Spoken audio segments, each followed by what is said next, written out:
Hey, Steph. Hello. How's it going? Good. How are you? Good. We're back. Back Mm-hmm. on video. Back on video. We had really good reception to video. It seems you guys like to see our faces. So We thanks didn't for throw in making the us put on towel. makeup. I know. I Uh, said to Andy this morning, I'm like, I just want to be in my pajamas, in a Oh, yeah. big comfy sweater with my Mhm. hair all a mess and just lay on the couch. I was like, I got to My pull hair is a mess. So enjoy, ladies and gentlemen. But yes, I want to be doing what the dog is doing behind me, which is Oh, just snoozing. I don't know if we having a probably rough can't life see back him. there. There he is. Yeah. There he is. Would just like to be snoozing on this fine Saturday. But Right? I'm excited to talk to everybody about our hot topic today. Oh my gosh. That's going to be good. But before we dive into that, how was your week? Ugh, full of snow. I feel like that's all I say every time we talk. Full of snow. We had a long weekend in Canada. So we Yes. had the holiday on Monday and then no school for snow on Tuesday, That is correct. no school for snow on Wednesday. Oh, Steph. And then thank goodness we had school on Thursday and Friday. But Oh, dang. we had massive snowstorms here Oh, this week. they were brutal. Listen, It's like insane. just Insane. what was it? 50 centimeters of snow, 50 to 60. I don't know what that is in inches. Sorry, Americans, but Yeah, I don't know either. a buttload. But I have to say, I talked to my parents and I was very happy that you guys got hit with it too for once. And it wasn't Yeah, for once we did. Just us sitting here in piles of snow. It was not just you. We got annihilated, and I don't have kids, but I have this thing. Yep. And he loves snow, and so he was like, I want to go out again. And I was like, listen, Bo, it takes me 32 minutes to get ready now, Right? with the pants and the boots and the everything. I was like, I don't want to be out in this snow. And boy, walking through snow, That's quite a workout. Like I have to walk worst. to our back shop to do. We have shop cats, and so I have to go back and look out for them. Yeah, they are really cute. But Cute. I said to Devin, like, to go out to the shop now, because I have to put on like full snow pants, jacket, boots, because we have such big drifts in our yard that there's points when the snow is past my waist. And so we have like mountains in our backyard. And I said, I should not have to put on snow pants. No. Go change the cat litter. No. Also, like, some of it's packed down because for those who don't know, we've been having snow for months. Not, and you hit the knot. But it's always like one leg is here and the other goes down, and you're like, your knee snaps and gives out as you go into the snow. No. So this morning, literally, I was taking the dog for a walk, and I was like, I'm gonna break a hip. Like, I'm at that age where, like, this is now dangerous. One leg went down and the other stayed up, and the dog took off, and I was like, this is where Hannah dies. Right here in this snowdrift. Right. I took the shovel and I was using it as like a walking stick. And Devin looked at me and was like, are you shoveling? And I said, no. He's like, well, then why do you have the shovel? And I said, because I need to hold on to something. Yeah, so that I can like check in front of me. Because same thing, I would step and just, away she goes. Yeah. So that's how, and I don't know how I know this, that's how a lot of people die when they are like on Everest. They fall into a crevasse and like you're gone. Like, I mean, obviously I'm not going to fall into Kitchener crevasse, you know, my backyard. But like, even when they're out skiing, that's how a lot of people die skiing, is they go down like a black diamond or an off-route trail straight down into a hole and nobody ever sees them again. So like, that's a new fear that's now been unlocked in my mind. So I guess I'm going to cross Everest off my list of things to do. That's a no for me. No, anyway, we're surviving the snow. We're doing well, and we are excited to be here today for episode 7 of the Bariatric Banter podcast. Yes. Wow. I know. Isn't that crazy? This is very exciting. We want to give a really big shout out. We've crossed 300 streams just on Spotify before we started recording this morning. So big shout out to everybody there. iHeartRadio, you're crushing it for us too. But it's pretty incredible because we're almost at like 500 total streams if we add in every platform. And we're on YouTube now, which is exciting. So just thank you to everybody listening and our American friends who are joining in as well. So, love from Canada. We don't dislike all of you. We don't discriminate. Everyone can listen. Everyone can listen. So this week we are diving into, I mean, we say this every week, but a hot topic. This week on episode 6 of the Bariatric Banter, 7, 7 of the Bariatric Banter podcast, we are going to talk about tracking calories. Oh, it's a big one. It's a big one, specifically like tracking your progress, tracking your calories, and handling stalls when it comes to, surgery. Whether you are pre or post, 3 months or 2 years out, we're going to cover this hot topic because, boy, this is probably the most widely debated Oh my and gosh. Yes. toxic at times topic on Reddit when it comes to bariatric surgery is the notion of calories. Yes. The fighting is, I don't want to track calories. I shouldn't have to track calories. You absolutely need to track calories. Then the other large argument is calories in, calories out isn't, it's not isn't a thing. true. It's not a thing. There's so much more that goes into it. So, we decided, because we get asked this a lot by people that we know who are going into surgery or who are contemplating surgery. They ask us all the time, oh my God, do you have to track your food and your calories? So we're going to give you our hot take on it. And spoiler alert, we really disagree with what a lot of people say about this. So welcome to episode 7. And we're going to dive right in to tracking your progress, tracking your calories, and handling stalls. Yes. And well, I mean, we'll just jump in and say we track, and we are firm believers of tracking. Yeah. And I've said this many times, and I will say it again. I don't like tracking. I'm not a fan. Fucking hate it. Of doing it. It sucks. Yep.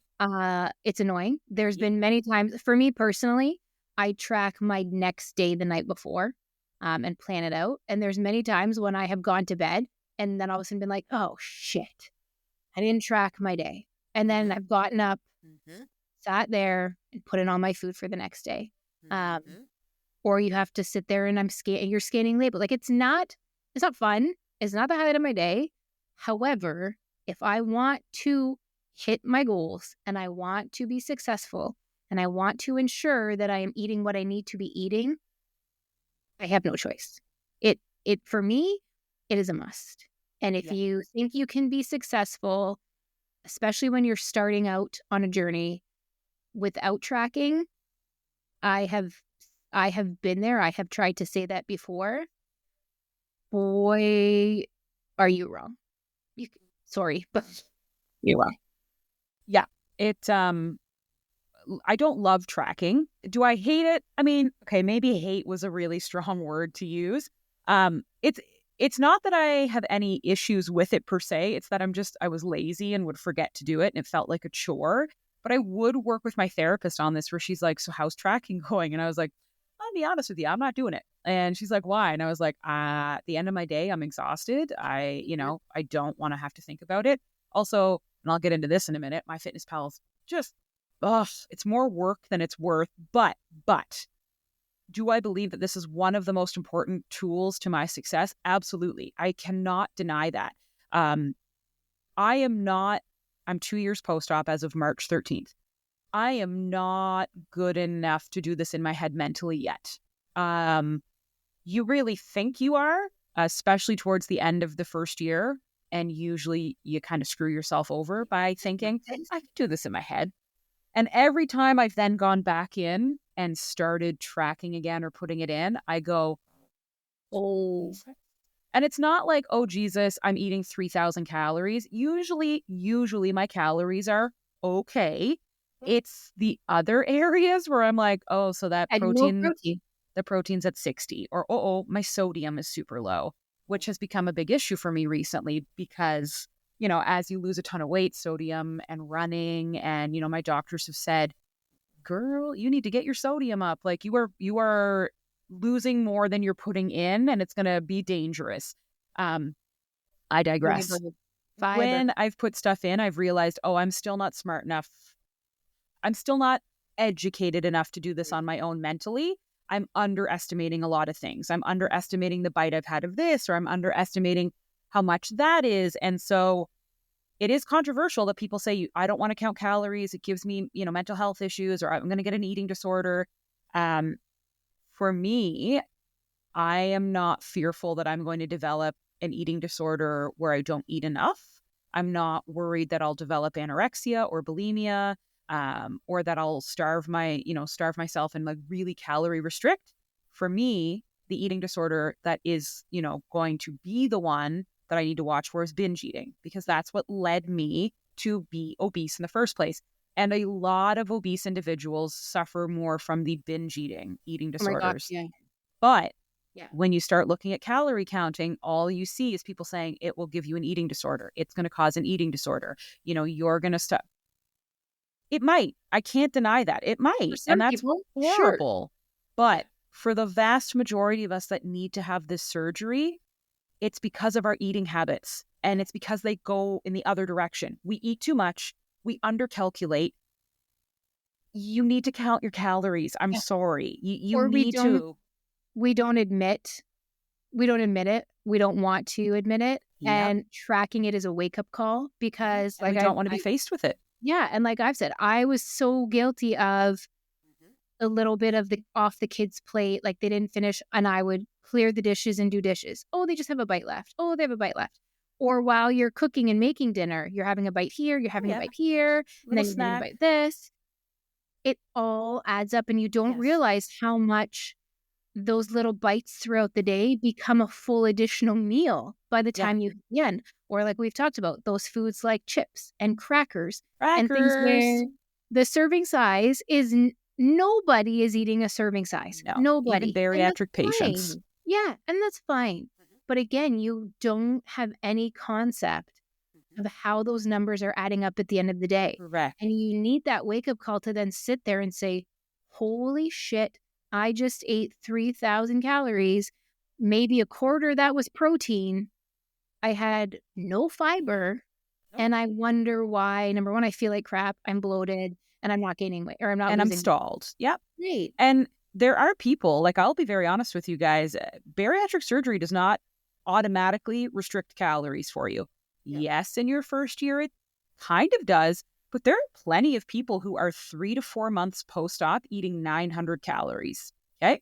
There are also tons of people that are 2, 3, 4, 5 years post-op eating 3,000 calories because they are also like marathoners or working out like crazy. They have not gained weight. They're in a really good balance, but that's because they track and they know that they're in an okay balance. But my point is to highlight bariatric surgery in no way restricts your calories for life and in no way restricts your calories. So there's this notion that the only thing I need to track is my protein and I'll be good. Sure. There were definitely days where I hit 90 to 100 grams of protein and 14 to 1,500 calories because it's very, very, very easy to eat your protein and then completely blow through calories. Oh my gosh. And I do not believe in the notion that calories in, calories out doesn't count. I fundamentally, through everything that I've studied before surgery, after surgery, with my dietitians, with my surgeon, calories in, calories out at the end of the day is literally the formula for weight loss. Do not, you can come at us because this is like, but it's not, oh yeah, calories in, calories count, doesn't count. There's so much more that goes into weight loss. Like they have proven if you eat in a calorie deficit and don't work out, you'll lose weight. If you overeat and work out, you won't lose weight. It is diet that makes the biggest impact here. And you can't let your obese self make that decision for you that you're not going to count calories, because I didn't want to count calories before. I was convinced I wouldn't have to, and I was just going to live a really healthy life and never have to worry about it. And now I do pay attention to it because of those slider foods. Oh, gosh. A great example is this. I wanted to have some crackers and cheese. I was like, yeah, I'm going to have a little bit of this and a little bit of that, and it's going to be great. I'm going to make an adult charcuterie plate. Yeah. So I made a cracker and cheese plate, and my mom was like, oh, like that's all you're having? And I was like, so that's 4 crackers, and those 4 crackers are 110 calories. That's my 30 ounces of cheese, and that 30 ounces of cheese is 90 calories. I was like, Mom, I'm already at 210 calories just for like this little serving of cheese and crackers. I was like, I'm also going to add half an apple because I need the fiber and I need some other stuff in there. I said, this is how it catches up, because I buy low fat, high protein cheese. I buy like as low calorie cracker as I can get. She likes rice crackers, and she thought they were healthier than regular crackers because they're rice crackers. Right. I was like, If you eat the serving size of those rice crackers, it's 180 calories. And then you're also pairing it with hummus and I was some gonna say, and then cheese and a whatever's little. going on or dipped Mhm. with the crackers and then the cheese and then the meat that And we're yeah, not shaming. We're not saying, no, oh God, how dare you eat that? What we're saying is you don't fundamentally know what's going in. You think you do, and you think you can mentally add all this up. But unless you're actually tracking what's going in, you are overeating. Like guarantee you will be shocked at the end of the day. obesity doesn't just happen to you. Obesity is an epidemic. Obesity absolutely is an addiction. Yeah. But it's not just magically happening to Yeah. you. You're There's a reason. overeating.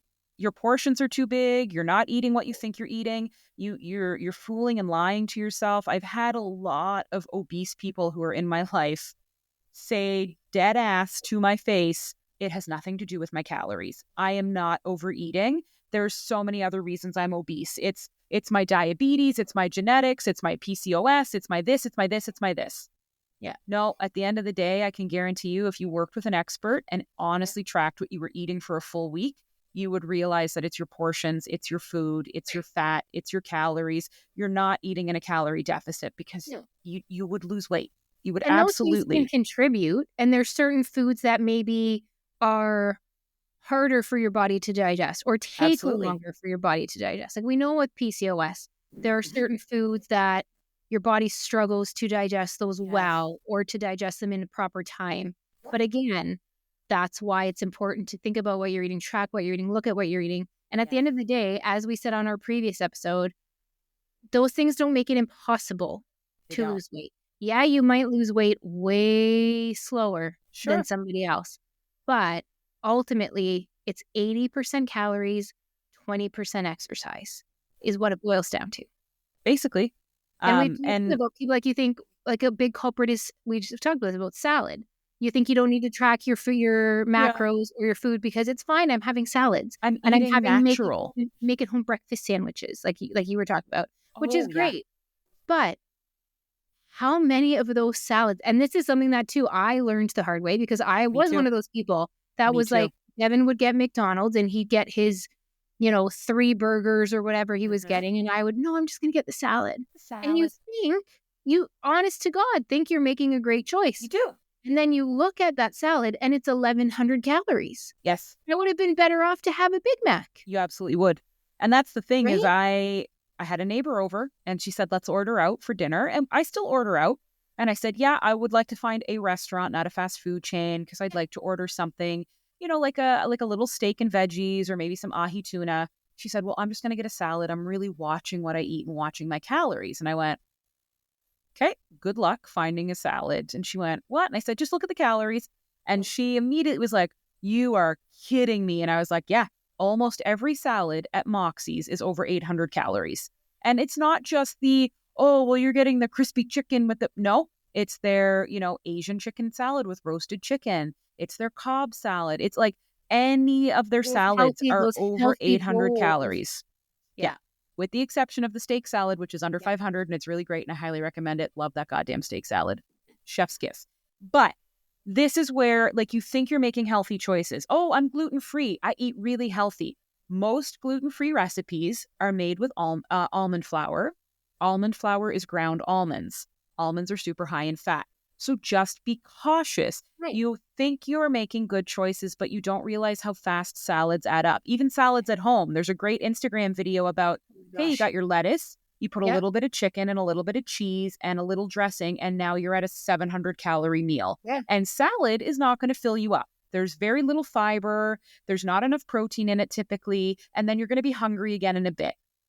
Popcorn is another great example. I love popcorn. Only 31 calories per popped cup. And I went, this is great. Perfect. Until you realize like that kind of adds up real quick when you realize like 5 cups of popcorn is like this much. And you're like, oh, that's like 250 fucking calories. Like, oops. So you think, okay, mayonnaise is a great example too. I used to just keep regular mayonnaise because I was like, I don't give a shit. Regular mayo is ludicrously insane for the calories for a tablespoon. So I buy the light mayo and it's like 30 calories per tablespoon versus the 110 that regular. So just At the end of the day, I'm if not you saying don't want don't to eat track, it.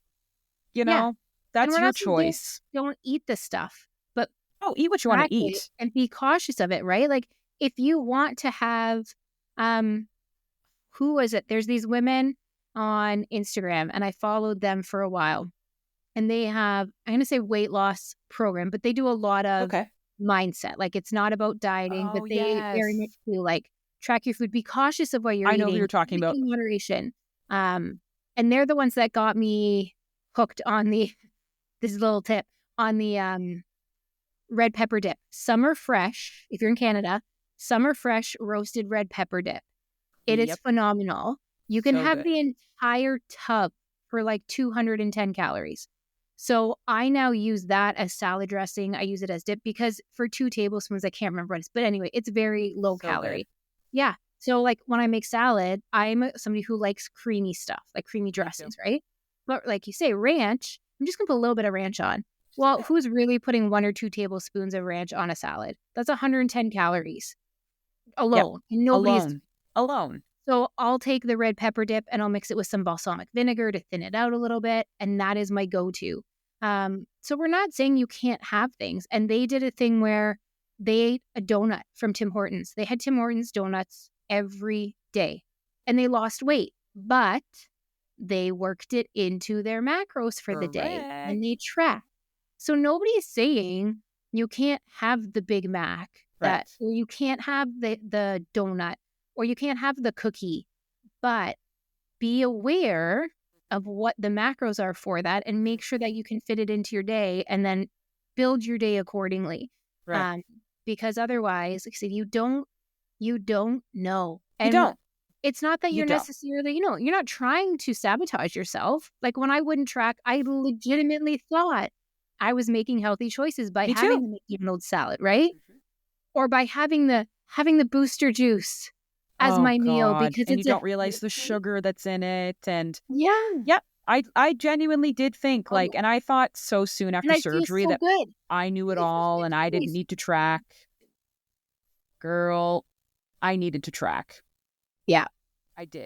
I need to see it, and especially Yep. for things like fiber, things we forget about all the time. My fiber's so bad. My fiber's so bad too, but Yep. I lean on my Fitness Pal now for like my calories, my protein, my carbs. I don't fat. I keep an eye on, but because of what I'm eating, the fat's not really a concern because I'm not eating high fat things typically anyway.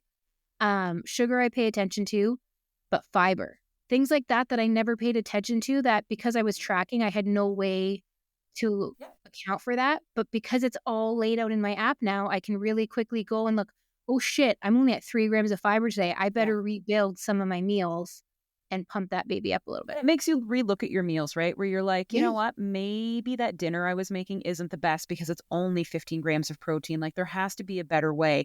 Or, hey, I actually do need to start eating potatoes or having a little piece of bread. But we're not trying to shame people. Eat what you want to eat. But what we're saying is Yeah. you're likely not as educated as you think you are, especially before surgery, because you're making decisions based on what you assume is healthy. A great example is I was with my mom at the grocery store and I buy low carb tortillas. And she was like, Hannah, Jesus Christ, You're why are you so spending so expensive. much money on and why are there 15 bags in the cart? And I was like, these are the best low carb tortillas. They taste amazing. I love them and my freezer's full.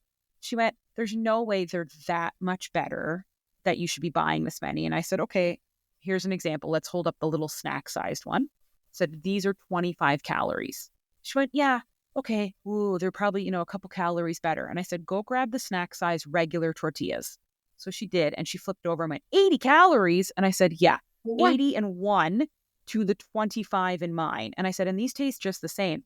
So then she starts looking at all the tortillas because they Oh, make a it's lot of terrifying. wraps and they use it. And she What went, did we? Because they're there are healthy. 170 calories for a tortilla. And I One. went, yeah, mom, this is where, and so then we started looking at bread. And she was like, well, I said, oh my God, bread is sometimes like 150 calories for a Right. slice.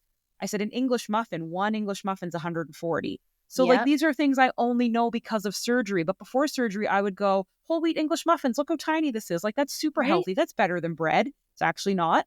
It's actually not. No. So what we're trying to say is If you subscribe to the notion that calorie in, calorie out makes no difference to weight loss, you probably need to talk to someone before surgery, because while they're not going to explicitly say you need to track calories, a lot of programs won't. You do need to be tracking your protein, your fiber, your fat. There are things you need to track, but also you can absolutely overeat and gain the weight back. Regain is huge in this community. Regain is a lot of, even influencers are regaining, because it's very easy to overeat. Your restriction will not last as long as you think it is. And eating more calories than you burn is very easy, especially because as you lose weight, your TDEE goes down. And your TDEE is not BMI, guys. Your TDEE is how much calories do you just burn in a normal day? Just And sitting. especially if you're not active. And we're going to do a whole podcast on exercise, because boy, a lot of people think they don't need to do it after surgery. So you don't realize that as you're dropping weight real quick in your first year, so is the calories that you just burn. So for me, I've lost 150 pounds.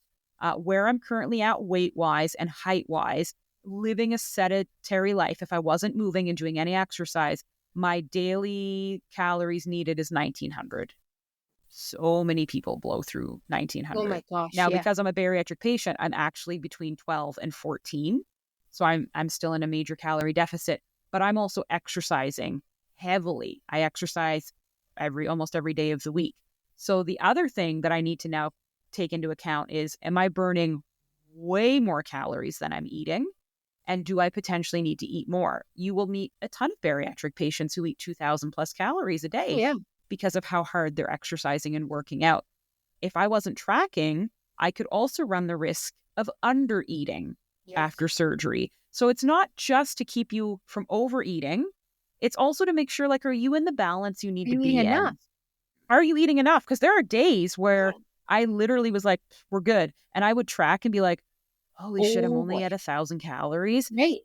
My weight, my age, my height, I should not be eating 1,000 calories a day. No, That's not gosh, no. good. No, it's So not either. we do not believe that you shouldn't know these things. Now, will there be a world and a day where I don't track it? Yep. Yeah. When I can make tons of meals and have really good control over what I'm eating, buying, and doing, I won't need to track calories, because I will, but I'm not there yet. And it's No. foolish of me to have thought that I would be this Yes. soon. People who can do that have been tracking for so incredibly long, that it just becomes almost like muscle memory, second nature, just ingrained in you. But it takes a long Very time long to time. get there. A long time to get there. And like you said, it's finding that balance, because undereating is not good either. Not hitting your goals is not good either. Nope. It's using it as a tool, not to torture yourself or to No. shame yourself or No. to hate what you're doing. It's a tool to keep you on track, keep you honest, and educate yourself about what the best choices are for you. Yeah. If you aren't tracking, and again, Steph nailed it, this has nothing to do with shame or forcing you to be in a deficit and a diet that's hard to maintain. The goal of surgery is that it should be easy to maintain where you are. Like, I don't go to bed starving. I don't feel like I'm depriving my body. I actually feel like, yeah, my 12 to 1,400 range. And don't make, like, there are days I go over 1,400.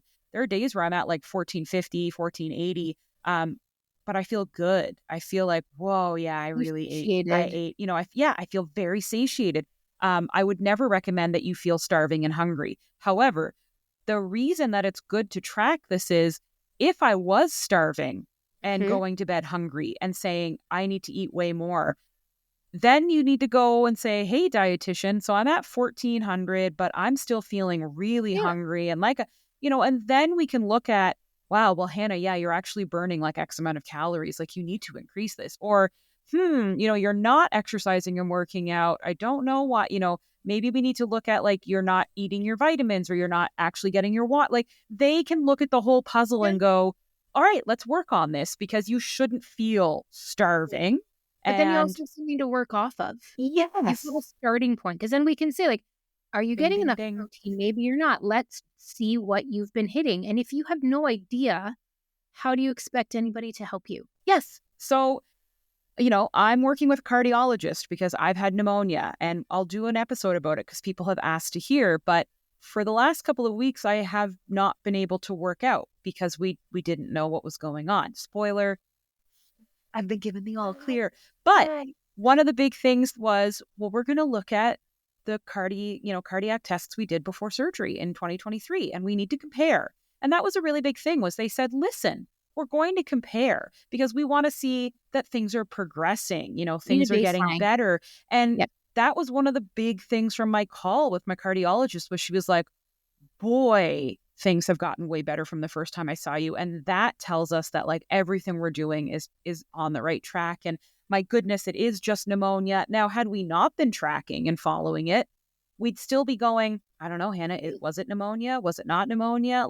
So everything needs baselines and tracking. Blood tests were a big Yep. part of this, right, too. And they Oh, were like, oh my huge. gosh, we need to be able to see at increments that things are getting better.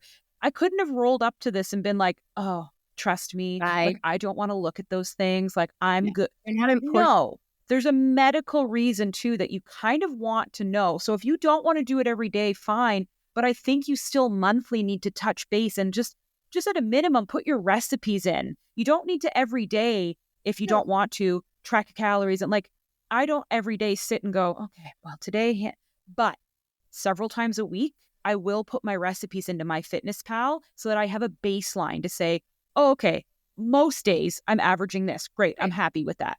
But have some sort of Baseline information to go off of. Yes, you can't trust your pre-surgery self, because if we were Without really you good at in this calories and position. tracking, we probably wouldn't need surgery. And you can fight me. I know there's people who are like, Hannah, you're making this too black and white. There's so many reasons I'm obese, and it's not just calories, and you need to educate yourself more. Guys and girls, sorry. I've been educating myself since 2022 on this. I've been obese, morbidly obese, almost my entire life. Okay, you're preaching to the choir. I know how I got here now. Hannah in 2023 would have been like, oh my God, it's not calories in, calories out. Have you been reading what people are saying? All my obesity is not my fault. It's genetics, it's PCOS, I'm actually in starvation mode. Hey guys, Oh, I really hate to break it to you. Starvation mode is a total bullshit fucking lie.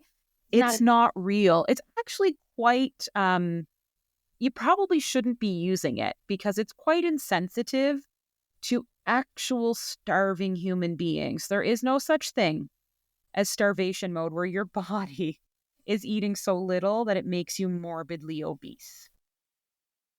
Okay? What happens when you don't eat enough is, you can bloat, you can retain water, but bloating and retaining water doesn't make you morbidly obese. And it's just science, everybody. Like, if you eat less, your body will just not be morbidly And obese. we've said numerous times, the other things 100% impact your struggles and your challenges because Yes. we've been there. We've Yes. seen the slow progress. Swollen, We've seen tired. the people beside us working out less and eating shittier and losing twice as much weight as us. And you're like, I hate them.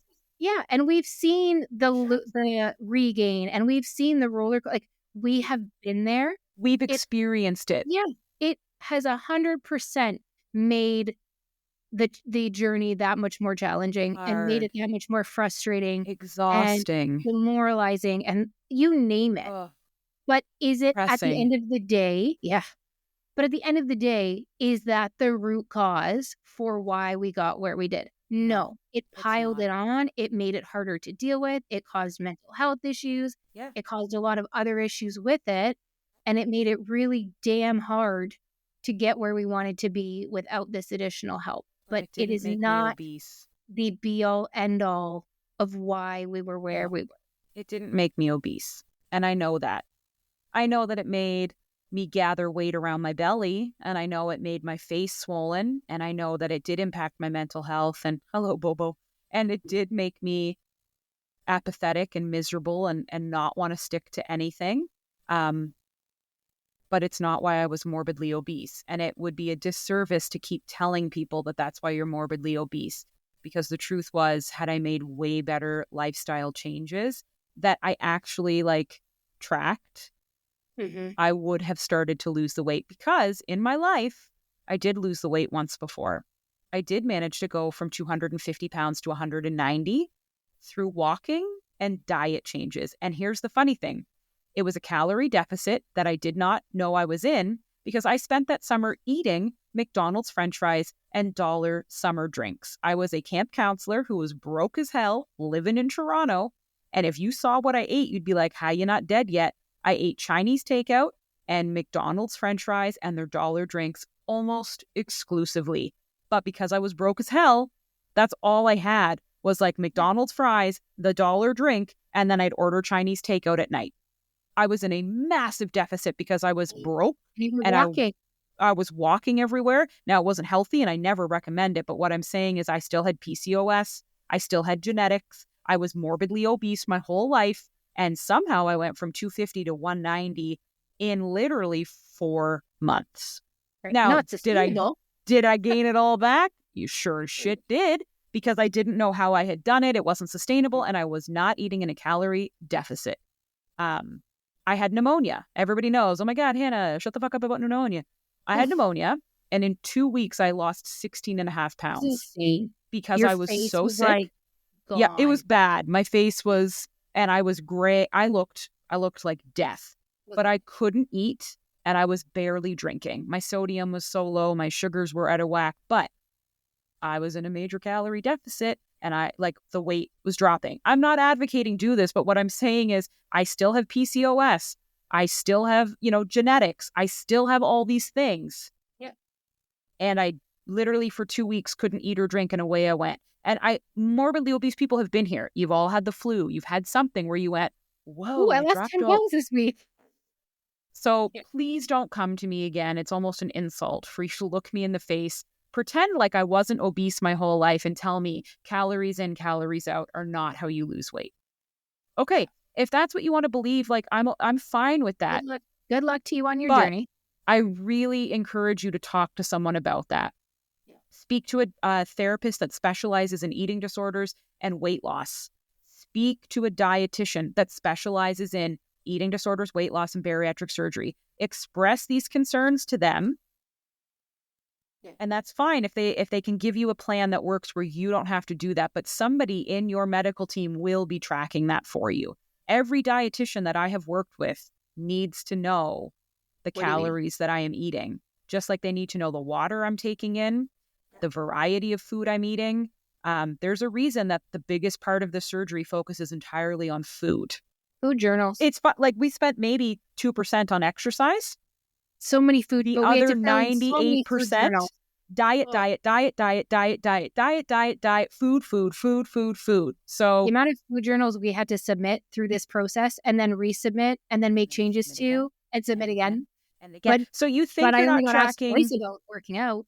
Nope. I every now and then they would talk about it, and we are going to talk about exercise because it's important. But they would focus on food. And the thing is, you think you're not calorie counting? Okay. They're going to ask you to weigh your food. They're going to say you need to be eating a quarter cup of this, and 3 ounces of that. Get a good scale because you need to start weighing your food. I weigh my food every meal, every day. You're calorie counting without calorie counting. And the reason they're like, just track your protein and just track your fiber and this. Because scientifically, technically, what they're saying is if you kind of eat in this ballpark, you should be we know the calories that you're going to be within. So that's why we're not going to tell you to track calories, because we know a lot of you are very adverse to that. But by weighing your food and eating only the portion sizes they recommend, you are in fact tracking and counting your calories. So my advice is, sure, in your first year, if you don't want to do it, great. But after your first year, you get the old boot, scoot, and boogie out of the program, and you're on your own. And it is one of the only things that has immensely helped make sure that I stay on track is tracking what I eat. I can't not do it. I track, like I said, I track every day. I plan my meal my day the night before. I weigh and measure everything that I put on my plate. Correct. Because it's the only way that I can know for sure that I am getting what I need, that I am staying within my calorie range, that I am hitting my protein goals unequivocally. Yep.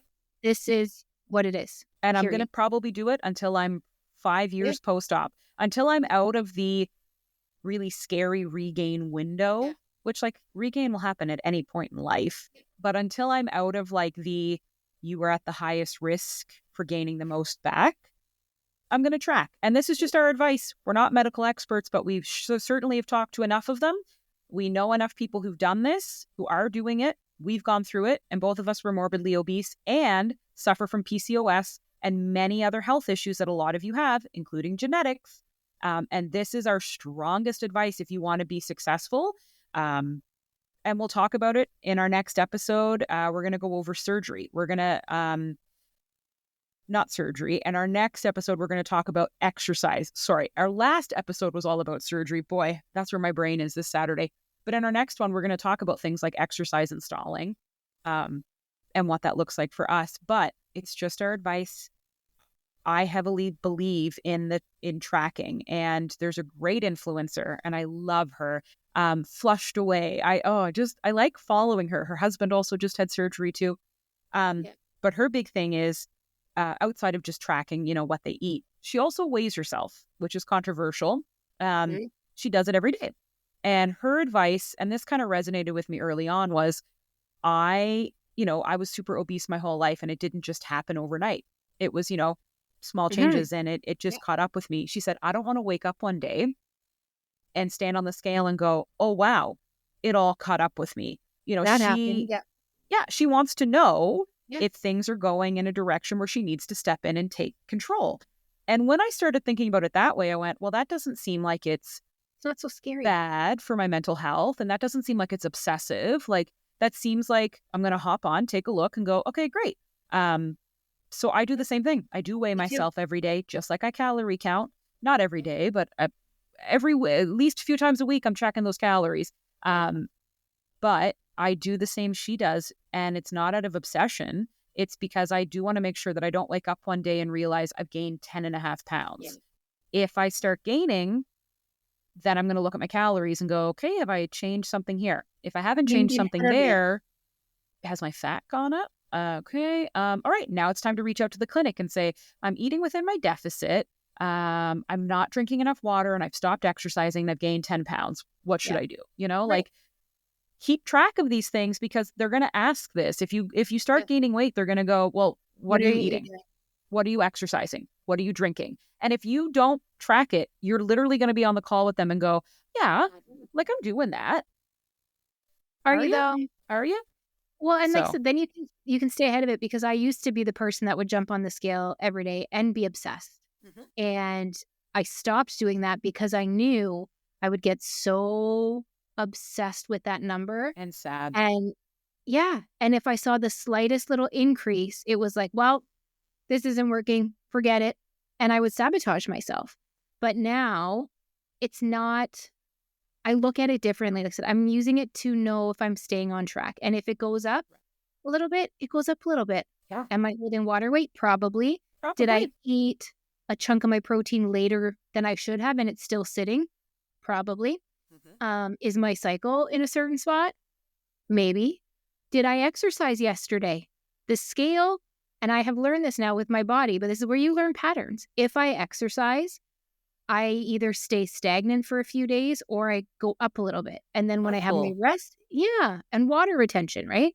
And then when I have my rest days, oh, look, I have a whoosh. Isn't that interesting? Wow. So you learn to then figure out those habits and not become so obsessed with it, and use it in a positive way to, again, track what's happening. And now I know on day X of my cycle, it's going to go up. And when I exercise, it's going to go up. And if I have my last protein after 8 o'clock, it's going to be up a little bit. I didn't gain a pound of fat overnight. Like, be realistic, but use it as a tool. Yep. Use it as and a that's tool. the thing. When it comes to measuring all of this, muscle weighs more than fat. It's, again, we're just saying that gives you a more well-rounded picture of what's going on in your body. If you are stalling, it gives you a way to actually go back and reflect and say, oh, you know what? I've been kind of overdoing it a bit on the old crackers. There's not enough protein, really high carbs, and it's eating up too much of my room. I can reflect back and see for sure that my water intake is nowhere near where it needed to be, which is probably not helping. But it's just all of this in collection just helps you make sure that what you've spent so much time building stays where it's supposed to be and lets you make those small incremental changes. The last thing you want to do is wake up and go, oops, 20 pounds. Oops. Okay. Like 20 pounds is a lot harder to correct than 5. Oh my gosh. Yeah.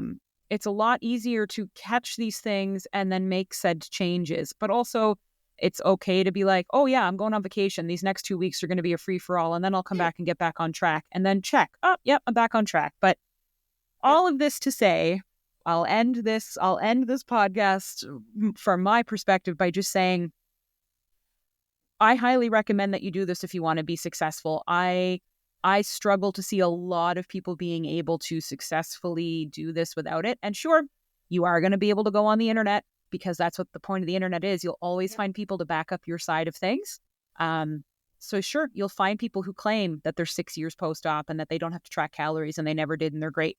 One of the best things I saw on social media, which social media can be fake at times. So one of the best things I saw was a woman saying, are you so mad that people get to eat McDonald's and eat what they want and lose weight and you're so angry about it? And I remember sending it to Steph.